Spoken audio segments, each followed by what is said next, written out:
There was a day, I can't really remember the name or the location where we had this conversation, as the particles of the golden sun rays struck our faces with such brilliance and warmth as it was about to put on the blankets of the horizon the sunset.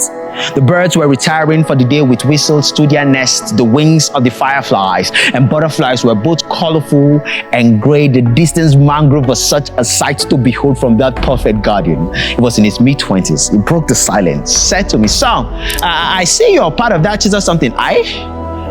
Well, taking the rose from my nose, I replied with a smile, "Yes, I am." Well, putting 1 and 2 together, truth and false on a payroll, I see no difference between myself and that white dude called Jesus. His death couldn't have paid for my debt, for I'm rich and I owe no one. You feel me, right?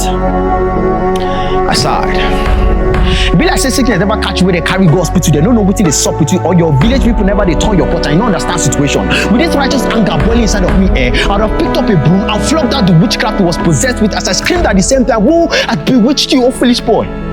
Believe me, I would have, but I maintained my calm as a dove, but spoke with the boldness of a lion. I said, to begin with, Jesus ain't white. You see that Nazarene with blue eyes and brown ears isn't just a man. Please note, not Candy Crush compliments. He is divine. His birth needed no milky like cell races to crack open the eggs first. I repeat, his birth needed no milky like cell races to crack open the eggs first. For with God, nothing shall be impossible. But he wanted to interrupt. I said, no.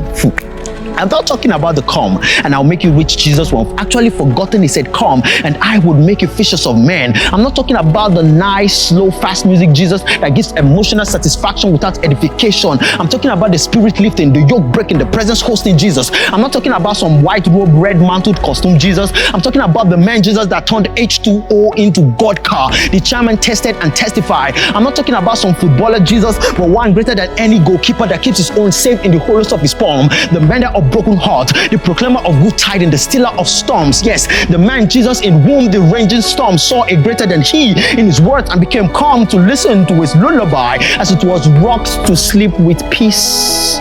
Be still.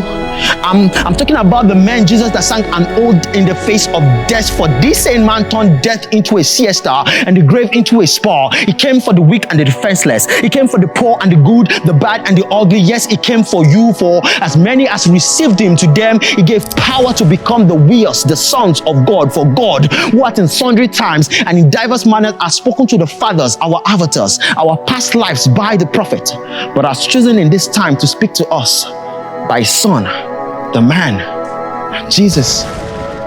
Grace and peace, fam.